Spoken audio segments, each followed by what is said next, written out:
लेकिन एटमी प्रोसेस के सिलसिले में इब्तदाई काम वही होता है। हमारी इंटेलिजेंस को इससे ज्यादा कुछ मालूम ना हो सका। हमारी टैक्सी वीरान सड़क पर 60 मील फी घंटा की रफ्तार से दौड़ रही थी। मैंने अमजद से बंबई में मुकीम पाकिस्तानी एजेंट के बारे में पूछा तो उसने बताया कि उसकी उम्र 50 बरस, कद दरमियाना, रंग सांवला और बालों में सफेदी है। असल नाम अब्दुर्रहमान है, सियालकोट का रहने वाला है। 15 साल से बंबई में हकीम सुलेमान शाह के नाम से चरनी रोड पर मतब कर रहा है। उसने शादी नहीं की। उसने अवाम की भलाई के लिए दुकान ही के एक छोटे से हिस्से में अखबार लाइब्रेरी बना रखी है। इसी दुकान के पीछे उसका मकान है जहां वो रहता है। उसका कोड नाम नीला मरवारेद है। क्या तुम्हें ये सब कुछ याद रहेगा? मैंने कहा ये सब कुछ मेरे जहन के कंप्यूटर में महफूज हो चुका है। फिर उससे बड़ा अहम सवाल किया कि उसका मसरफ अब क्या रह गया है और वो क्या चाहता है। वो बोला मुझे तो सिर्फ पैगाम पहुंचाना था जो पहुंचा दिया, अब आगे तुम्हारा मिशन शुरू होगा, मैं वापस चला जाऊंगा। मैंने कोई जवाब न दिया क्योंकि मुझे अकबी आईने में पीछे से आती हुई गाड़ी की रोशनियां नजर आ रही थी। अमजद बेचैनी से बोला सवाल ये है कि अब हम किस तरफ जा रहे हैं? अब तक तो सिपाहियों के कत्ल और मेरे फरार का इल्म सबको हो चुका होगा और मुमकिन है पुलिस ने हमारा ताक़ुब शुरू कर दिया। मैंने आहिस्ता से कहा मेरा ख्याल है कि ताक़ुब शुरू हो चुका है। अमजद ने चौंक कर पीछे देखा। क्या? पिछली गाड़ी की रोशनियां काफी करीब आ गई थी। अगर ये पुलिस की गाड़ी है तो हमारे पास तो कोई असला भी नहीं है। गाड़ी को उधर वीराने की तरफ मोड़ लो। मैंने आहिस्ता से कहा। अमजद तुम खामोश रहो और मैं जो कुछ करूं मुझे करने दो। मैंने टैक्सी सड़क से उतार कर एक दरख्त के नीचे खड़ी कर दी और अमजद से कहा फौरन बोनट उठाकर ऐसा जाहिर करना शुरू कर दो जैसे इंजन में कोई नक्स पैदा हो गया है। पिछली गाड़ी करीब आती जा रही थी। अमजद ने ऐसा ही किया। मैं टैक्सी से निकला और झुककर चलता हुआ गाड़ी से 10 कदम पीछे सड़क के किनारे रेत के एक ढेर के पीछे झुक गया। मुझे यकीन था कि ये पुलिस की गाड़ी है, लेकिन मेरा अंदाजा गलत निकला। वो एक फौजी जीप थी जिसमें 2 फौजी सवार थे। जीप मेरे करीब से गुजरकर टैक्सी के करीब रुक गई। जीप में बैठे ही बैठे एक फौजी ने बुलंद आवाज में पूछा क्या बात है? जवान अगर पेट्रोल खत्म हो गया है तो हमसे ले लो। मेरे जहन से आधा बोझ उतर गया। इन फौजियों को हमारे बारे में कुछ इल्म न था, वरना वो यूं इत्मीनान से हरगिज न बैठे रहते। अब मेरे जहन में एक नई स्कीम आई। दूसरी जानिब से अमजद ने हिंदी में जवाब दिया महाराज इसका फ्यूल पंप काम नहीं कर रहा, उजाड़ जंगल है, सवारी उतार कर घर जाऊंगा। बस जीप फंस कर रह गया हूँ, ठहरो मैं देखता हूँ। ये कहकर एक फौजी अफसर जीप से उतर कर टैक्सी की तरफ बढ़ा। जीप पर छत नहीं था। दूसरा फौजी ड्राइविंग सीट पर ही बैठा रहा। मुझे उसका धुंधला सा खाका नजर आ रहा था। वो बिल्कुल अटेंशन बैठा था। उससे मालूम हुआ कि उसका साथी कोई अफसर है। इतने में अमजद की आवाज सुनाई दी महाराज गाड़ी के इंजन में अब दम नहीं रहा, आप जहमत न करें, मैं खुद ही मुरम्मत कर लूंगा। मैं अपनी स्कीम को अमली जामा पहनाने के लिए तैयार हो गया। मुझे उनमें से एक फौजी की वर्दी, पिस्तौल और जीप की जरूरत थी क्योंकि टैक्सी हमारे जुर्म का सबसे बड़ा सबूत थी और हम किसी वक्त भी पकड़े जा सकते थे। मैं ढीले के अकब से निकलकर जीप की तरफ रेंगने लगा। खतरा सिर्फ ये था कि कहीं पीछे से कोई गाड़ी ना जाए, लेकिन सड़क बिल्कुल तारीक थी। जीप से 6 फुट दूर मैंने अपना खंजर निकाल लिया और उठ खड़ा हुआ। फौजी जीप में उसी तरह अकड़ा बैठा था और उससे चंद कदम दूर उसका अफसर टैक्सी के इंजन पर झुका उसे चेक कर रहा था। मैं एक ही जस्ट में फौजी के सर पर पहुंच गया। उसके हल्क से हल्की सी भी आवाज न निकल सकी क्योंकि उसकी गर्दन मेरे बाएं बाजू के शिकंजे में थी। मैंने तसलन खंजर का इस्तेमाल नहीं किया था। इस तरह उसकी वर्दी खून में लिथड़ जाती। मेरे बाजू का एक ही झटका उसकी गर्दन का मनका तोड़ने के लिए काफी था। फिर मैंने उससे इस तरह आगे की तरफ झुका दिया जैसे वो स्टीयरिंग पर सर रखे सो रहा हो। मैं जीप के अकब से रेंगता हुआ टैक्सी के बाएं पहलू की तरफ आ गया। उसी वक्त फौजी अफसर रुमाल से हाथ साफ करता हुआ अपनी जीप की तरफ बढ़ा और बोला ओए तुम फिर सो गए परसराम। जीप के पास जाकर उसने अपने ड्राइवर को झंझोड़ा तो वो सीट पर लुढ़क गया। अफसर ने फौरन पिस्तौल निकाल लिया। वो हमारी तरफ घूमा ही था कि मेरे हाथ से खंजर जन की आवाज के साथ निकला और उस अफसर की गर्दन में पेवस्त हो गया। उसने गोली चला दी।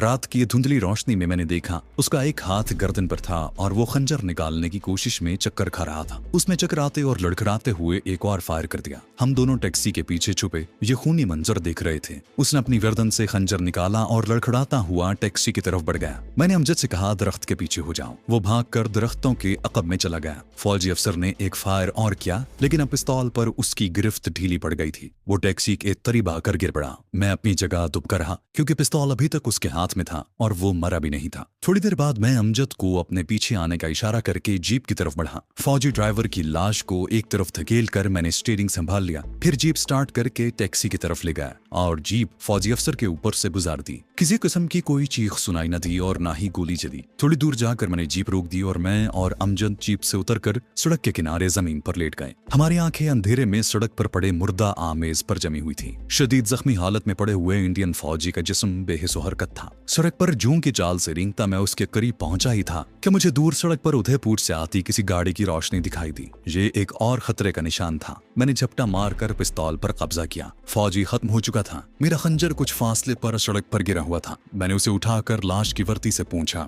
और अमजद को आवाज दी। कोई गाड़ी आ रही है, अभी रोशनी नजर आ रही है और उसके आने से पहले पहले इसे ठिकाने लगाना है। हमने पहला काम ये किया कि सड़क पर से खून में लथपथ भारतीय फौजी अफसर की लाश घसीटकर दरख्तों के पीछे रेत पर डाल दी। उसके बाद जीप को स्टार्ट करके दरख्तों के पीछे ले गए। फिर कच्चे रास्ते पर से रेत उठाकर उस जगह डाली जहां सड़क पर इंडियन फौजी का जमा हुआ खून था। उदयपुर से आने वाली गाड़ी की रोशनी आहिस्ता आहिस्ता करीब आती जा रही थी। ये कोई वैगन, ट्रक या पुलिस गाड़ी भी हो सकती थी। हमने टैक्सी को भी दरख्तों के पीछे खड़ा कर दिया। मैंने पिस्तौल का चैम्बर खोलकर अंधेरे में गौर से देखा। उसमें अभी 4 गोलियां मौजूद थीं। हम भागकर फौजी जीप के पास आ गए। दूसरे फौजी की लाश घसीटकर नीचे झाड़ियों में डाली तो देखा कि उसकी बेल्ट के साथ भी पिस्तौल लगा था। मैंने वो पिस्तौल निकालकर अमजद को थमा दिया। दरख्तों के पीछे मोर्चा लगाकर बैठ जाओ। अगर ये पुलिस की गाड़ी हुई तो 2-4 को मार कर मरेंगे। एक दरख्त के पीछे अमजद और दूसरे दरख्त के पीछे मैं मोर्चा लगाकर बैठ गया। गाड़ी की रोशनियां साफ नजर आने लगी थी। ये रोशनियां हमारे लिए मौत का पैगाम्बर भी हो सकती थी। अगर इसमें पुलिस हुई तो हम ज्यादा देर उनका मुकाबला नहीं कर सकते थे और छुपने की भी कोई जगह नहीं थी। इन दरख्तों के पीछे रात की खंबीर तारीकी में दूर तक फैला हुआ मैदान था, जहां हम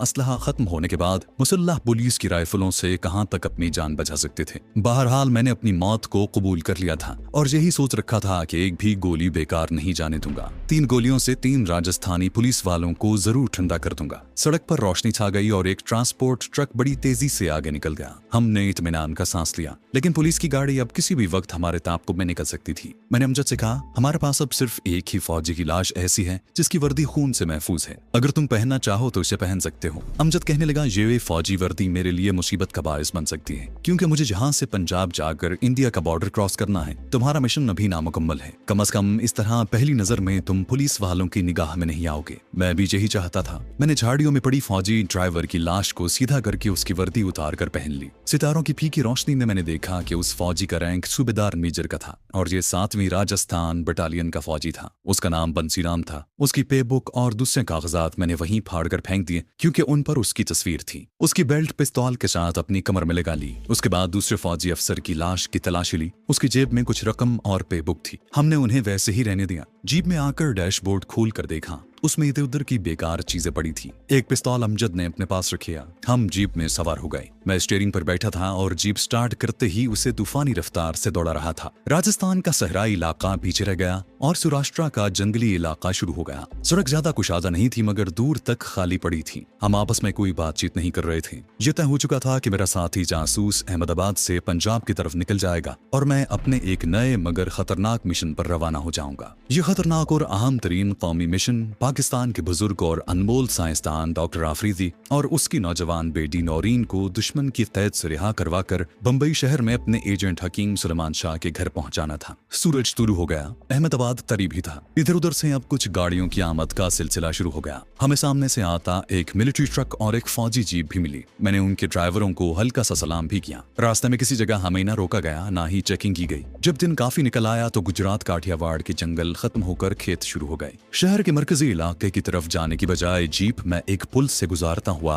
अहमदाबाद रेलवे स्टेशन की दूसरी तरफ ले आया। मैंने जीप एक जगह सड़क के किनारे दरख्तों के पीछे खड़ी कर दी। सड़क की दूसरी तरफ चाय की छोटी सी दुकान थी। कुछ लोग बाहर बैठे नाश्ता वगैरह कर रहे थे। जीप को लॉक करके हम उस दुकान में आकर बैठ गए। मेरे पास मछली का पैकेट मौजूद था। हमने डबल रोटी के साथ ये मछली खाई और चाय मंगवा ली। चाय वाला मेरे फौजी होने की वजह से बहुत खिदमत कर रहा था। लड़का बार बार आकर हमसे पूछता, साहब और क्या लाऊं? मेरे पास 600-700 रुपए की एक करीब भारतीय करेंसी थी। मैंने 400 रुपए अमजद को दे दिए, बाकी अपने पास रखिए। अमजद को पंजाब से इंडिया का बॉर्डर क्रॉस करना था और पंजाब तक ये तवील सफर था। मैंने उसे ताकीफ की कि सबसे पहले शहर की किसी मार्केट में जाकर अपने लिए कुर्ता पाजामा और गुजराती तर्ज का कोट और चप्पल खरीद कर पहने। अमजद अगरचे बाज मामलों में मेरे नजदीक अनाड़ी जासूस था, लेकिन इसके बावजूद उसकी होशियारी और महारत से मैं इनकार नहीं करूंगा। मैंने कहा, यहाँ से हमारे रास्ते अलग होते हैं। तुम्हें अहमदाबाद के रेलवे स्टेशन से पंजाब की तरफ सफर शुरू करना है। सफर 3rd क्लास में करना। बाकी तुम खुद समझदार हो और तमाम जरूरी उमूर से वाकिफ भी। मैं यहाँ से अपने मिशन पर रवाना हो जाऊंगा। चीफ से कहना कि मैं डॉक्टर आफरीदी और उसकी बेटी को हर हालत में बरामद करके बंबई पहुंचा दूंगा, खास इसके लिए मुझे अपनी जान की कुर्बानी ही क्यों न देनी पड़े। एक और बात चौधरी साहब से कह देना कि अगर मुझे कोई ऐसी ही मुसीबत पड़ गई तो मैं दिल्ली में अपने सिफारत खाने से राब्ता पैदा करने की जरूर कोशिश करूंगा। इसलिए वो अपने सिफारत खाने वालों को मेरे बारे में पेशगी इत्तला कर दें। अमजद ने चाय का आखिरी घूंट चढ़ाकर प्याली मेज पर रखी और बोला, मैं तुम्हारा ये पैगाम चीफ तक पहुंचा दूंगा। मेरा ख्याल है कि ये पिस्तौल मैं अपने पास ही रखूं।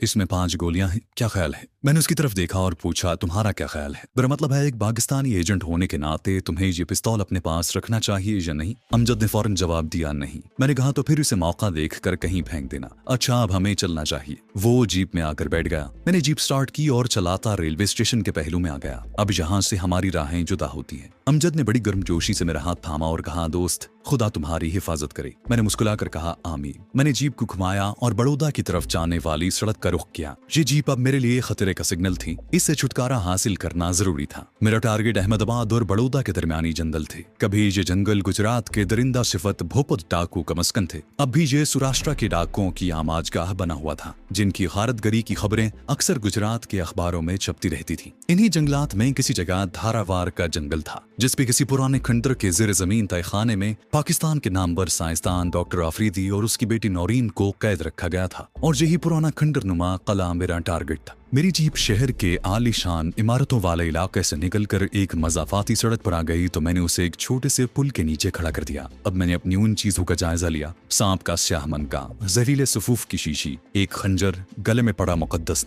नक्श तो मेरे जिस्म का हिस्सा बन चुका था। खंजर को मैंने कमीज के अंदर छुपा लिया, सांप के मनके को बुशर्ट की जेब में रख लिया कि अगर हंगामी सूरत हाल पैदा हो गई तो मैं उसे बड़ी आसानी से निकाल कर अपने मुंह में रख सकता था। अब जहर के सफूफ की शीशी बाकी रह गई थी। मैं जीप को पुल के नीचे से निकाल कर दोबारा सड़क पर आगे बढ़ा। 1 मील के बाद दरख्तों के नीचे चाय की दुकान पर जीप को रोका और दुकानदार से आला सिगरेटों का एक पैकेट खरीदा। लाइटर मेरी जेब में था। मैं जीप पर बैठा और बड़ी तेज रफ्तारी से सड़क पर काफी दूर निकल गया। अब सड़क के दोनों जानिब मजाफाती कोठियों का सिलसिला शुरू हो चुका था। एक सुनसान जगह पर मैंने जीप को कच्चे में एक तरफ ठहराया और सिगरेटों में जहरीले सफूफ की आमेजिश करने लगा। डिबिया में 10 सिगरेट थे। इन सिगरेटों के फिल्टर नहीं थे। मैंने निशानी के तौर पर ऊपर वाले 5 सिगरेटों पर पेंसिल से छोटा सा निशान बना दिया। डिबिया बंद करके जेब में रखी। दूसरा काम ये किया कि कांधे पर बने रैंक का फूल और दूसरी सुर्ख लाइनों को उखाड़ कर फेंक दिया, क्योंकि ये वर्दी एक ऐसे सूबेदार मेजर की थी जिसकी लाश पीछे कहीं सड़क के किनारे अपने अफसर की लाश के पास पड़ी थी। फिर सर पर मौजूद टोपी थी और उसकी कलगई भी मैंने उतार कर फेंक दी। अब फौजी वर्दी शिकारी लिबास बन गई थी। पिस्तौल भी मेरे लिए खतरनाक था।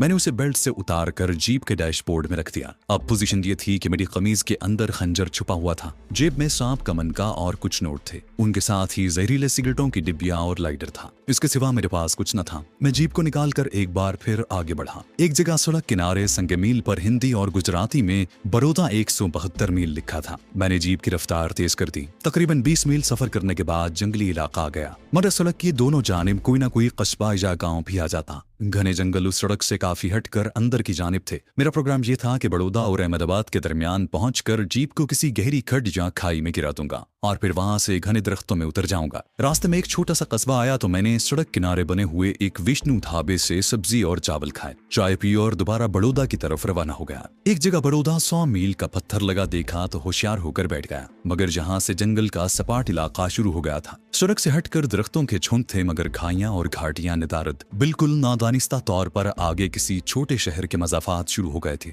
एक तरफ से रेलवे लाइन भी नमूदार हो गई। दूर कारखाने की 2-3 चिमनियां भी दिखाई दी। सोचा इस छोटे शहर में किसी जगह जीप से निजात हासिल करके जंगल की तरफ पैदल चल दूंगा। उस सड़क से गुजरकर दाएं जाने बड़ी सड़क पर आया तो मेरा दिल उछल कर मेरे हलक के करीब आ गया। कोई 50 कदम के फासले पर गुजरात पुलिस के 2 ट्रक खड़े थे। 20-25 मुसल्ला सिपाही भी मौजूद थे। एक पुलिस ऑफिसर एक कार की तलाशी दे रहा था। दूसरा सिपाही पुलिस ऑफिसर के मालिक के कागजात चेक कर रहा था। मेरी पोजीशन ऐसी थी कि मैं जीप को वापस लौटा कर भाग नहीं सकता था, क्योंकि पुलिस वालों ने मुझे देख लिया था और जीप एक तरफ खड़ी करने का इशारा कर रहे थे। मैं समझ गया कि मुश्किल में फंस गया हूँ, लेकिन मैंने अपने होशो हवास बरकरार रखे और जीप को सड़क से उतार कर नीचे उतार दिया। इतने में दोनों पुलिस ऑफिसर कार वाले को फारिग करके मेरी तरफ बढ़े। इनमें से एक नौजवान और दूसरा उधेड़ उम्र था और उसकी तोंद निकली हुई थी। पिस्तौल दोनों की बेल्टों से लटक रहे थे। मेरे करीब आकर उन्होंने मुझे सैल्यूट किया। मैंने सैल्यूट का जवाब दिया और अंग्रेजी में पूछा, ऑफिसर यहाँ क्या हो रहा है? उधेड़ उम्र का पुलिस ऑफिसर मेरी तरफ गौर से देख रहा था। नौजवान पुलिस ऑफिसर माजरत तलब लहजे में बोला, सर इधर कल रात डाका पड़ा है। डाकू 2 आदमियों को कत्ल करके जेवरात लूट कर भाग गए हैं। नॉर्मल रूटीन की चेकिंग है। दूसरा घाघ पुलिस ऑफिसर भी करीब आकर जरा सा मुस्कुरा कर बोला, सर ये हमारी ड्यूटी है, प्लीज आप कागजात दिखा दीजिए, आपको ज्यादा देर नहीं रोकेंगे। मैंने जेब में यूं ही हाथ डाला, फिर जीप के डैशबोर्ड को खोल कर देखा। अंदर पिस्तौल कम वक्त उसी तरह पड़ा था। फिर मैंने माजरत के अंदाज में कहा, कागजात जल्दी मैं बटालियन ऑफिस में भूल आया हूँ, दरअसल एक जरूरी मिशन पर बड़ौदा जा रहा हूँ। नौजवान पुलिस ऑफिसर मुझसे मरूब था, मुस्कुराकर बोला, कोई बात नहीं सर, आप जा सकते हैं। लेकिन दूसरा उदेड़ उम्र पुलिस ऑफिसर मेरे सरापे का जायजा ले रहा था।